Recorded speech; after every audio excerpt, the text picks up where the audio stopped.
What's going on, people? It's your boy Malak Roms in the building, and welcome back to another video. If you haven't found out in recent news already, Xavi Hernandez, who was an absolute baller for FC Barcelona, is no longer a player, as we know, but he has now become manager. And if you have watched my recent video, you can click on the I button over there. We've done a rebuild with Antonio Conte being the manager for Tottenham, but we are doing something a little bit different today, where we are doing a FC Barcelona rebuild with Xavi Hernandez as manager. So we will be going through the tactics that we believe that he's going to use. We think he's going to bring that possession style of football back into, the Spanish giants of FC Barcelona, but we know that he is going to be extremely hungry for that Champions League trophy, and we're going to try and sim through as much content as we can until he wins that beloved Champions League trophy. We'll see how he does for the first 1 or 2, maybe even 3 seasons. If he does it, then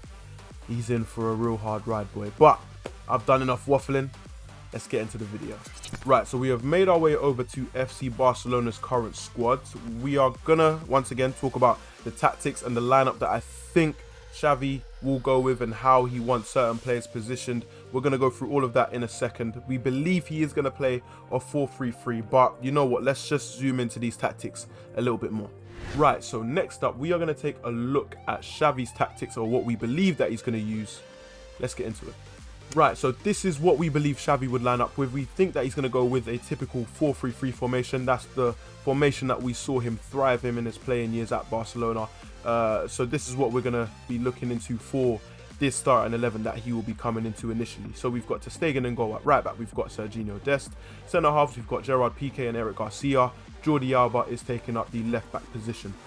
In our midfield three, we've got Sergio Busquets in the central defensive midfield position. We've got Frenkie de Jong playing next to him, and we've got Pedri in a centre midfield position, but more so having the role of a cam. Our front three is Ansu Fati on the left, Aguero up top, and then Dembele on the right. And then on the bench, we've got Memphis Depay, De Jong, Coutinho, Roberto, Araujo, Umtiti, and Pedro Neto. It's not even Pedro Neto. What have I done there? We're still gonna. It's not even Pedro Neto. It's Neto as our goalkeeper. As you can see, people, I'm having a howler. But anyways, let's get into the tactics a little bit further. Right, so going into the tactics now. Defensive style, we believe that he is going to be a pressing team after they lose possession. We don't necessarily think that he is going to be on constant pressure. I think teams that play like that these days will often get caught out and probably concede a lot more goals than they hope to. So we're keeping it on press after possession loss. For his defensive width, we have gone with 60.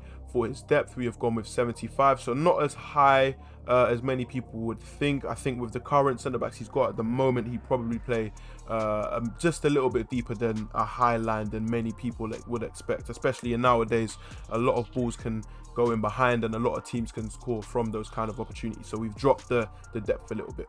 In terms of the build-up play, we've gone with slow build-up. Chance creation, we of course know he's going to go with that tiki-taka style, and he's going to go with possession. He's going to try and look for those open spaces, trying to find and feed as many passes as possible before finding the back of the net. In terms of the width, we've gone with 80. We know that with the 4-3-3 that he played in, and probably the 4-3-3 that he's going to try and manage as well, he's going to be having overlapping wing backs. So we're going to need to ensure that the team is nice and wide so that we can use those wide players efficiently. Players in the box, we've gone with 8, and corners and free kicks, we've gone with 3. Next up, we are going to go over some of the instructions that I have put into FIFA that may replicate Xavi's playing style. Let's get into it. Right, going into the instructions now. Nothing too complicated, but things that will facilitate the tactics that we've put in a little bit more. So we've gone with Dest and Alba on overlap only. That is the only thing that we've changed. We've left the centre backs the same. Going into the CDM position, we've got Busquets on stay back while attacking and covering centre.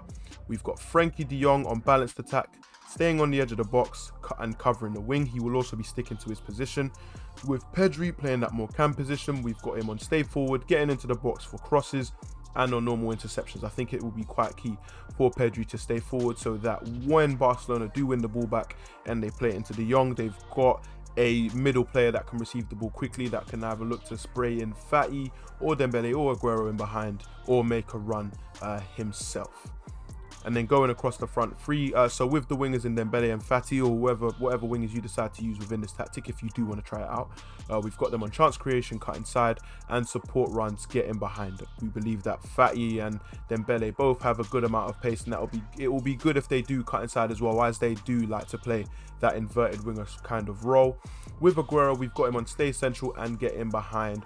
Also, I think them being able to attack quite well as a front three and having them really close together should facilitate that tiki-taka style tactic a little bit more, but also them getting in behind if there are chances where another team is playing a high line and you can go and play that pass in behind. You've got 3 attacking options to do so, but hopefully with the slow possession and the slow build up and possession in the chance creation and build up, that should help the team choose a more slow passing style over that counter-attacking football. But that option is there if we do need to see it. But without further ado, let's get into some simulated gameplay.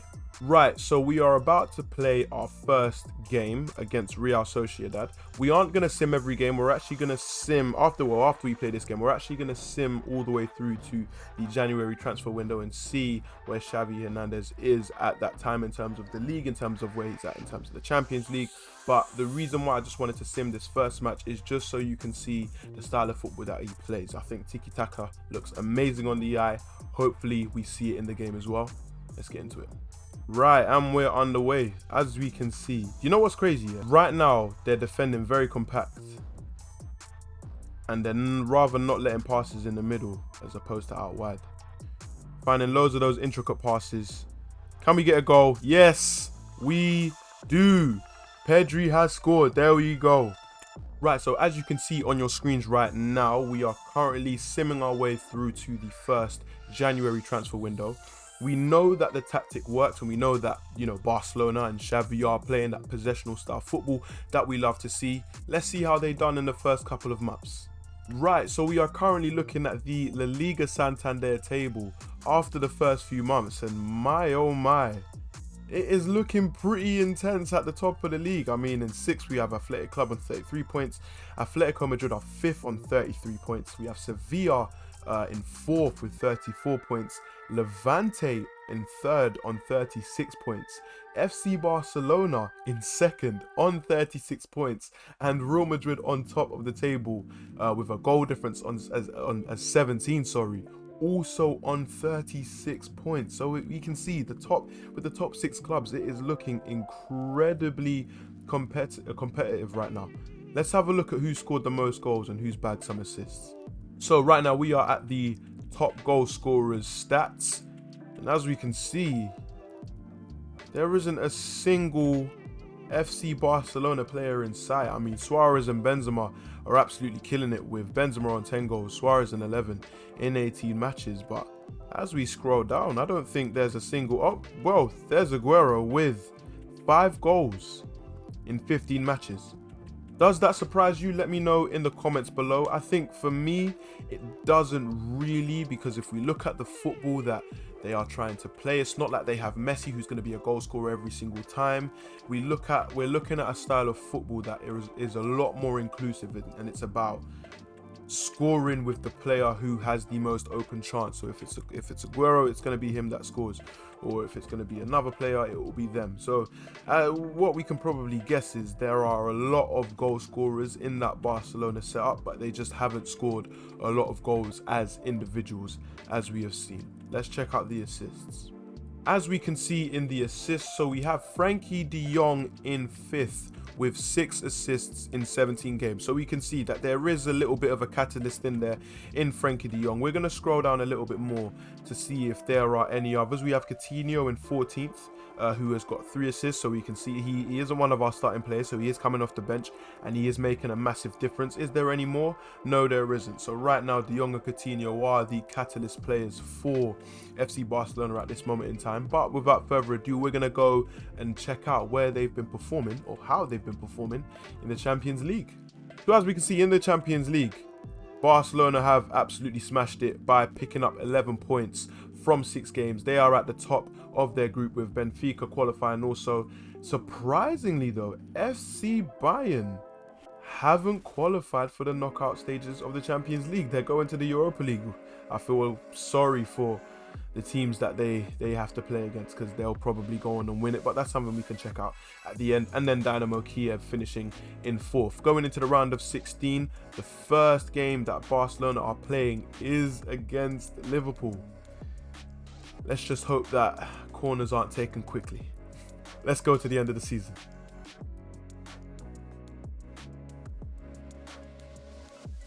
Guys, before we go to the end of the season, we just need to pause a little bit. As you can see, in last month, on the 23rd of February, Barca went to Anfield and beat Liverpool 2-1. They then played them a game in the home leg and beat them 2-1. No quick corners there. Sorry, Origi, but that's enough Liverpool jokes from me. We'll go to the end of the season.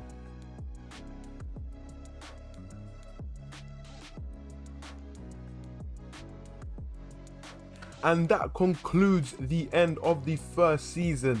Unfortunately, Barca didn't come away with a league title win. They missed out on a league title by 1 point. They finished their 38 games on 78 points, whilst Madrid finished on 79 points with a goal difference of 38. Very unlucky to Barcelona there. I'm pretty sure the Barcelona fans would appreciate Xavi for bringing them and his football style that far. We're going to go ahead and look at some of the top goal scorers and assists again, see if there's anything a little bit different.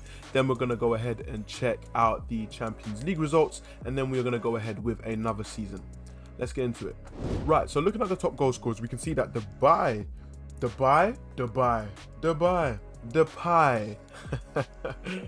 has had a lot of catching up to do. He's actually come away with 15 goals in 36 matches. And look, fair play to him. He has passed Aguero's numbers. Looking at the assists, we have De Jong getting in amongst the assists, well, getting in second place at least with 9 assists. Do we have any more creators from Barcelona? We do. We have Alba that has 5 assists. And do we have anything other than that? No. So that did change a little bit drastically. Let's have a look at their Champions League endeavours. So going into the Champions League, we can see that Madrid have actually gone on a bit of a run here. They've only gone and done the double. Real Madrid have gone and won the Champions League for this season, beating Manchester United 2-1. United, can't lie, you let me down there. But let's have a look at where Barca finished. Barca actually got knocked out by Manchester United in the semi-finals. They lost 5-3 on aggregate, so it could have been a very close game. And if Barcelona had beat United in the semi-finals, we would have had an El Clasico Champions League final, and we would have definitely had a look at that. Very close, very unlucky.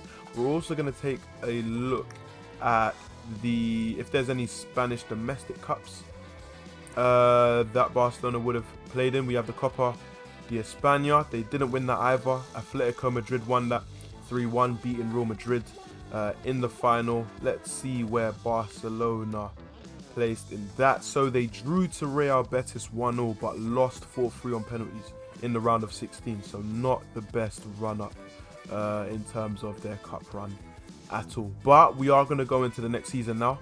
We're not going to show you the Sims. We're just going to get straight into it just to save your time. I'll see you in a sec. Right, so before we move on to the second season of this series, make sure to drop a like and a comment if you are enjoying this series. But most importantly, don't forget to hit that subscribe button. In this very moment in time, we are currently on 149 subscribers. Can we get to 150? If you're watching and you haven't subscribed to the channel, that could easily be you, so make sure to go and hit that button. But I won't waste any more of your time. Let's get back into the video. Well, what can I say? Barcelona really did have some revenge in their second season of Xavi being in charge. 91 points in 38 games. They absolutely swept La Liga this year. The previous winners, Real Madrid, just about scraping 4th with 79 points. Sevilla weren't too far behind on 76. Real Madrid could have easily ended up in the Europa League going into next season. But I must say, I have to give it to Xavi. He's done very well and absolutely swept this league. But let's see how he done in the Champions League though. And in the Champions League, we can see that Manchester United have had 2 upsets in a row. They were in the final before against Real Madrid and lost. They were now in the final against RB Leipzig and lost 2-1. United have let me down again. Thank you so much for that. Going into the semi-finals, we can see that Barcelona aren't here. Barcelona aren't even in the quarter-finals. Barcelona got knocked out in the round of 16, losing on an aggregate of 5-2 to Napoli. As we can see, Xavi's tiki-taka isn't really warming to the Champions League competition too well. Let's see how they done in the Spanish Cup. As we can see in the Spanish Cup, Athletic Club have come away with the win, with Real Madrid coming in second.